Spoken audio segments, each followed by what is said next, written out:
Nagugutom na ako. Gusto ko na kumain. Ako Saan rin. pwedeng kumain? Gutom na ako. Ikaw, Basil, gutom na? Oo. Doon sa may burger na nun. Tara na. Tara, Ang hihintay ng pagkain. let's go. Yeah. Kahit mga tira-tirang pagpag lang. Tao po. Tao po. Oh, sino kayo? Layas dito, layas. Hindi ko kayo kailangan dito. Wala kang pagkain dito. Pagkain na po, kuya. Gutom na kami. Wala. Wala kang pagkain dito. Layas. Shoot. Takbo. Ako na, Sil. Oh. Takbo. Nagugutom na ako. Gutom na rin ako. Hay, Uy, sino yun? Uy, mga mahihirap. Ba't nandito kayo? wala po kaming makain. Alis kayo dito. Amin na yung pera nyo. Alis. Okay po. Alam mo ba, kuya? Hindi ako natatakot sa'yo. Kahit kunin mo pa pera ko dito, di nyo kami papaalis dito. Kasi bahay namin to eh. Kunin ko yung pera nyo Sige nga, kuha ko na. Bye-bye. Bye-bye. Oy, kuya! Yung pera namin. Oy! Buti nga sa'yo. Alis na tayo dito. Baka mamaya makita pa tayo ng mga pulis. Sa tingin ko, magkatrabaho na ako. Ako rin. Magja-Johnny.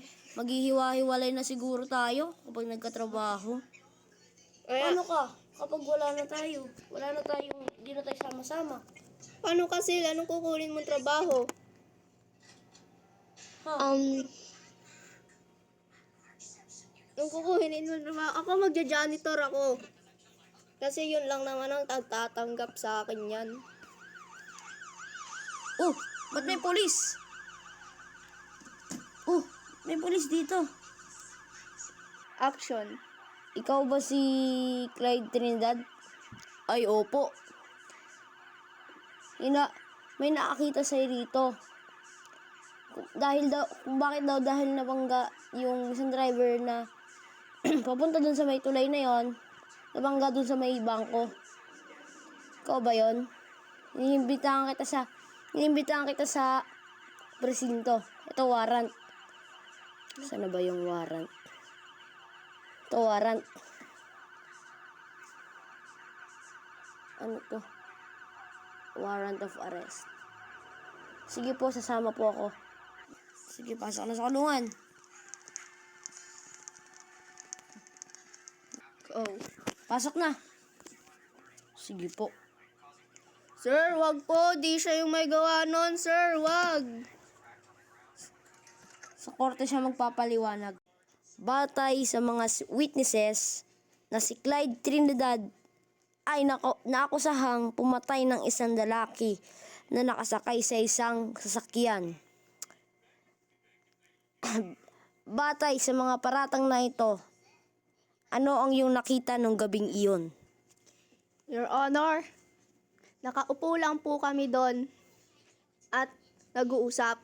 Nabiglang dumating yung lalaking iyon at pinalis kami. Ngunit, ako ay tumakbo. At kinuha niya yung pera namin. Si Clyde ay pinagtanggol lang kami sa kanya. At out of balance lang po ang sasakyan niya at bumangga sa tulay. Batay sa inyo, ganon? Paglilitis. Base dito sa papel na ito, si Clyde Trinidad ay makukulong ng panghabang buhay na napatunayang guilty sa ginawa niyang pagkakasala.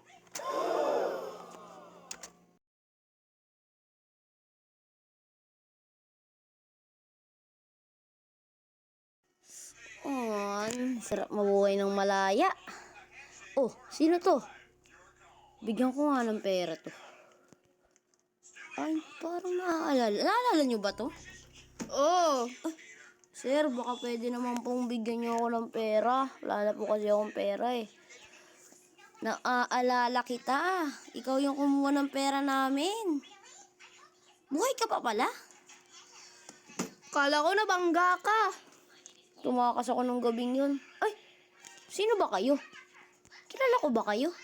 Kami lang naman yung kinuhanan mo ng pera noon. Sabi mo mahirap, di ba? Ay, sorry po. Sorry, gano'n na lang yun. Di kami basta-basta tumatanggap ng sorry. Nakulong pa ako ng ilang taon. Basta sorry lang. Hindi ko nagagawin yun. Hindi ko kagaya sa'yo. Maninira. Maninira. Yayaman din ako. Baka balikan ko kayo. O sige, bumalik ka. Kung yumaman ka pa. Tara na nga.